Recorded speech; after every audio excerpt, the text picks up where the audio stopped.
네, 구독자 시청자 여러분 반갑습니다. 박 작가입니다. 오랜만에 오리지널 컨텐츠로 인사를 드립니다.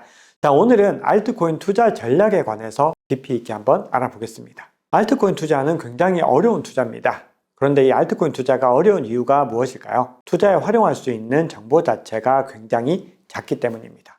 그리고 공인된 방법, 즉 보편적으로 일반적으로 사용되는 투자 방법이 아직까지 정립되지 못했기 때문이죠. 그래서 대부분의 투자자들은 유튜버라든지 블로그, 그리고 주변 지인들의 추천에 의해서 알트코인을 덜컥 매매하고 있는 실정입니다. 어떤 VC들이 포트폴리오에 편입했다더라, 어떤 글로벌 기업과 파트너십을 맺었다더라, 이런 호재 소식들에 의해서 주로 투자가 결정이 된다는 의미이죠.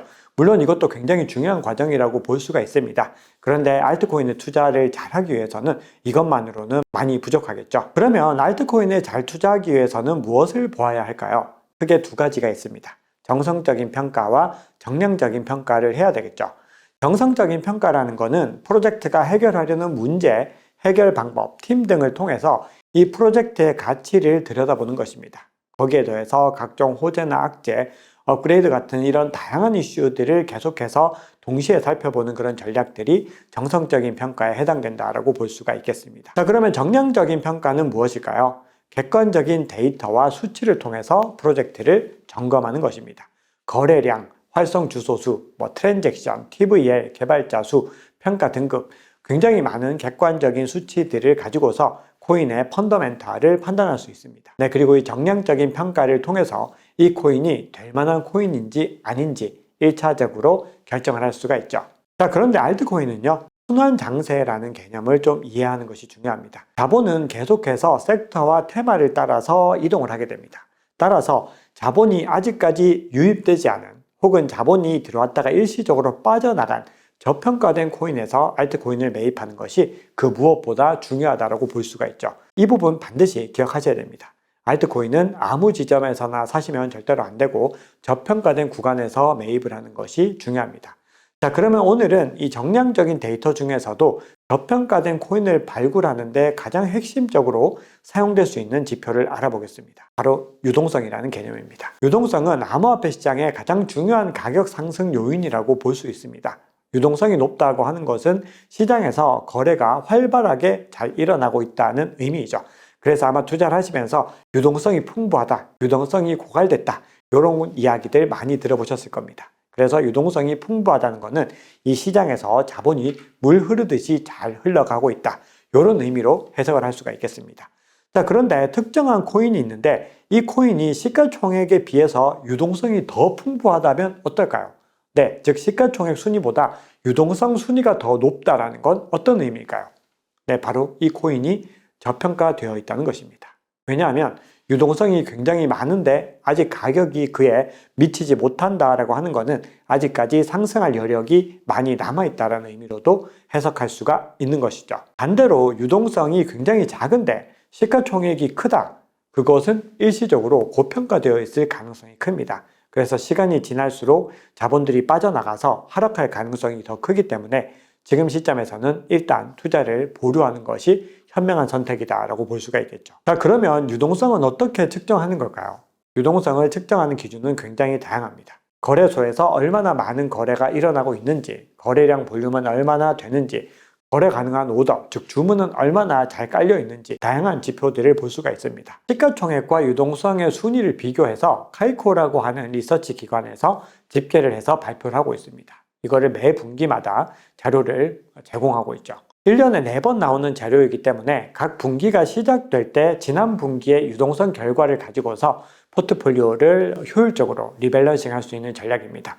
그러면 최근 보고서를 살펴보시면서 이걸 어떤 식으로 활용하는지, 어떻게 해석하는지 한번 살펴보겠습니다. 자, 보시면 파란색으로 표시된 순위가 보이시죠? 이게 바로 현재 시가총액 순위를 표시하고 있는 것입니다. 1위가 비트코인이고 2위가 이더리움, 그리고 표시된 내역에서는 총 50위까지를 집계하고 있는데 50위에 에이브가 랭크되어 있는 것을 확인할 수 있죠. 자, 그리고 주황색으로 표시된 부분들 보이시죠? 이게 바로 유동성 랭킹에 해당되는 것입니다. 저평가 여부의 판단은 이 파란색으로 표시된 시가총액과 주황색으로 표시된 유동성 순위를 서로 비교해 보는 것이죠. 자, 그러면 비트코인과 이더리움 먼저 보겠습니다. 이 두 개의 코인은 시가총액이 1위와 2위인데 유동성 순위도 1위와 2위입니다. 자, 그런데 바이낸스 코인을 한번 볼까요? 시가총액이 3위로 랭크가 되어 있는데 유동성 순위는 13위에 그치고 있습니다. 무슨 의미일까요? 상당히 고평가되어 있다는 의미입니다. 자, 그러면 이 코인을 현재 매입해도 된다는 의미일까요? 안 된다는 의미일까요? 물론 이 순위만으로 너무 단순하게 해석을 할 수는 없습니다. 하지만 이거를 좀 최대한 심플하게 봤을 때 이 코인은 현재 시점에서는 매입을 하는 것보다는 조금 더 살펴보면서 관망을 하는 것이 좋다라고 해석을 할 수가 있겠죠. 왜냐하면 결론적으로 이 코인은 현재 유동성 대비로 고평가가 되어 있기 때문입니다. 그리고 아래로 조금 더 내려가 보면은 시가총액이 12위인데 유동성 순위가 45위인 코인도 보입니다. 바로 톤코인입니다. 엄청나게 고평가되어 있다는 거죠. 그런데 여기서 중요한 게 있습니다. 이 평가는 현재 시점에서 저평가와 고평가 여부를 판단하는 것이지 프로젝트의 펀더멘탈, 즉 가치를 평가하는 개념이 아니라는 것이 중요합니다. 톤코인이 향후 전망 자체가 굉장히 좋을 수 있지만 현재 시점에서는 너무 가격이 급등했다는 의미로 볼 수가 있는 거죠.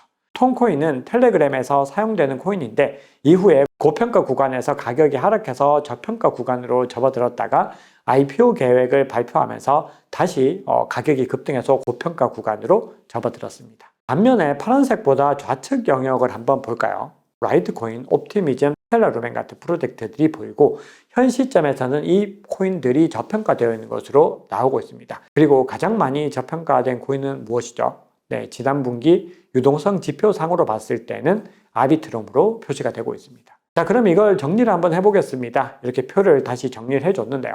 아비트럼, 에이브, 세이, 토르체인, 렌더, 오디, 파일코인, 라이트코인, 멀티버스 X, 셀레스티아, 옵티미즘, 알고랜드, 더그래프, 앱토스 이런 프로젝트들이 지난 분기 기준으로는 저평가가 되어 있는 것을 확인할 수 있습니다. 현 시점에서는 달라졌을 가능성이 있습니다. 그러면 2024년 1분기 보고서가 나오면 다시 확인을 해서 2024년 2분기에는 포트폴리오를 부분적으로 리밸런싱을 하시면 됩니다. 해외 투자자들 사이에서는 이 저평가와 고평가 여부를 두고서 전체적으로 포트폴리오를 다 리밸런싱하는 전략들을 제시하는 경우도 있습니다. 하지만 장기 투자자는 그런 전략보다는 부분적인 포트폴리오 리밸런싱을 통해서 수익성과 안정성을 동시에 가지고 가는 전략이 좋다고 봅니다. 자, 다음은 고평가된 코인을 보겠습니다. 자, 현재 가장 고평가된 코인이 뭐라고 나와 있죠? 네, 앞서 언급드렸던 톤코인입니다. 그리고 레오, OKB, 인터넷 컴퓨터, 크로노스, 인젝티브, 이뮤터블 X, BNB 코인 등이 고평가되어 있는 목록에 들어가고 있습니다. 자, 그런데 인젝티브 프로토콜이라든지 이뮤터블 X 같은 이런 프로젝트들이 반복해서 말씀드리지만 현재 시점에서 고평가되어 있다는 의미이지 올해 전망 자체가 안 좋은 코인이냐? 전혀 그렇지 않습니다. 오히려 상당히 유망한 코인입니다. 따라서 유동성 지표로는 이 프로젝트의 가치를 평가하는 게 아니라는 겁니다. 그럼 이걸 어떻게 이용하는 것이 가장 좋은 것인가? 결론적으로 이뮤터블 X나 인젝티브 같은 이 프로젝트들이 유동성 순위에서 저평가 구간으로 들어갈 때 이때 매입을 해야 된다는 의미로 해석을 하셔야 됩니다. 제가 현재 진행하고 있는 스터디에서는 이 유동성과 더불어서 다른 여러 지표들을 통해서 좋은 코인들, 현재 시점에서 주목해야 되는 코인들을 선별하는 전략들을 함께 공부를 하고 있는데요.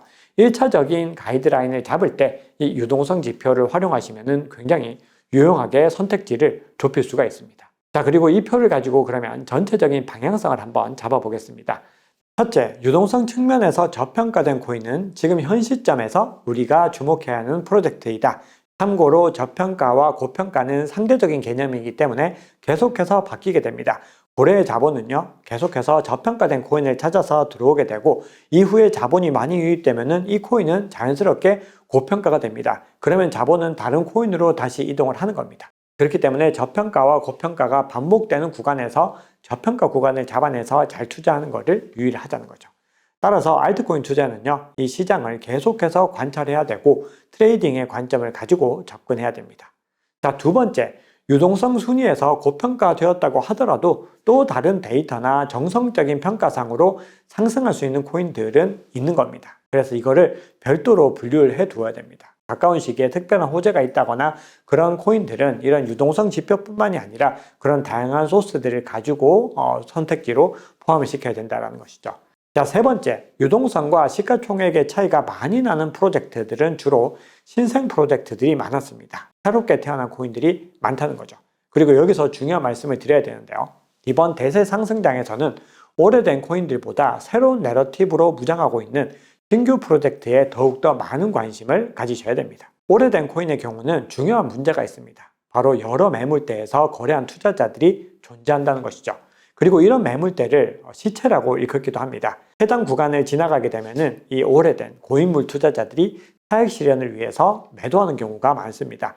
실제로 오래된 코인들을 한번 추적을 해보면은 2023년 내내 매 분기마다 유동성 기준으로 저평가가 되어 있었지만 가격은 지지부진했습니다. 오래된 프로젝트가 신생 프로젝트들보다 시원시원하게 상승하지 못하는 이유가 바로 여기에 있는 거죠. 단순히 시가총액이 커져서 무거워져서 그런 것이 아닙니다. 그런 논리라면 비트코인과 이더리움도 가면 안 되는 거죠. 솔라나도 시원시원하게 올라가고 있는데 빠르게 상승하지 못한다라고 하는 거는 그런 부분들을 염두에 둬야 되는 겁니다. 자, 넷째, 그럼에도 오래된 코인들은 분명히 안정적인 측면이 있었습니다. 시가총액이 높은 상위 30위권에 있는 코인들은 유동성과 시가총액의 격차 자체가 크지 않았고 순위도 빈번하게 바뀌지 않았습니다. 만약에 알트코인을 투자하지만 비교적 안정적으로 투자하시고 싶으신 분들은 20위권에서 30위권 내에 있는 코인들을 선택하시면 변동성 측면에서 비교적 안전하게 투자하실 수가 있습니다. 자, 다섯 번째, 유동성과 더불어서 몇 가지 정량적인 요소들을 더 검토하면 투자에 도움이 됩니다. 대표적으로 TVL을 들 수 있습니다. TVL이 높을수록 TVL 대비 시가총액이 낮을수록 좋은 상승 가능성이 더 높은 프로젝트라고 볼 수가 있습니다. 별도의 영상에서 설명드리도록 하겠습니다. 결국 이렇게 신생 코인들 그리고 저평가된 코인들은 기관 투자자들이 가급적 많이 투자한 프로젝트들이 좋습니다. 네, 여섯 번째, 장기 투자로 가지고 갈 수 있는 우량한 프로젝트를 포트폴리오에 충분히 담아두셔야 됩니다. 대표적으로 비트코인과 이더리움이 있습니다. 거기에 몇 가지 프로젝트를 더 추가하자면 솔라나, 아발란체, 체인링크, 폴리곤 같은 프로젝트들은 그래도 이번 시즌에서 굉장히 비교적 안정적으로 성장할 가능성이 있습니다. 결국 저평가 여부를 판단하는 건요, 장기적으로 우상향할 가능성이 높은 프로젝트여야 한다는 겁니다. 즉 이번 대세 상승장 전반을 두고서 상승해야 된다는 거죠. 그러면 거기에서 가장 중요한 건 무엇일까요? 네, 바로 이번 시즌에 가장 잘 맞는 테마나 섹터를 점유하고 있어야 됩니다. 자, 오늘은 유동성을 중심으로 전반적인 알트코인 투자 전략을 정리해봤습니다. 거듭 강조드리지만 알트코인은 저평가 구간에서 매입하는 것이 좋습니다. 이거는 투자의 가장 기본적인 원칙에 해당됩니다. 싸게 사서 비싸게 파는 것이 투자의 핵심이라는 거죠. 오늘 준비한 이야기는 여기까지입니다. 알트코인 투자 전략에 대해서는 계속해서 추가적인 영상을 통해서 우리 구독자님들께 찾아뵙도록 하겠습니다. 오늘 영상이 투자에 도움이 되셨다면 구독, 좋아요, 댓글, 알림 설정 정중히 부탁드리겠습니다. 지금까지 박 작가였습니다.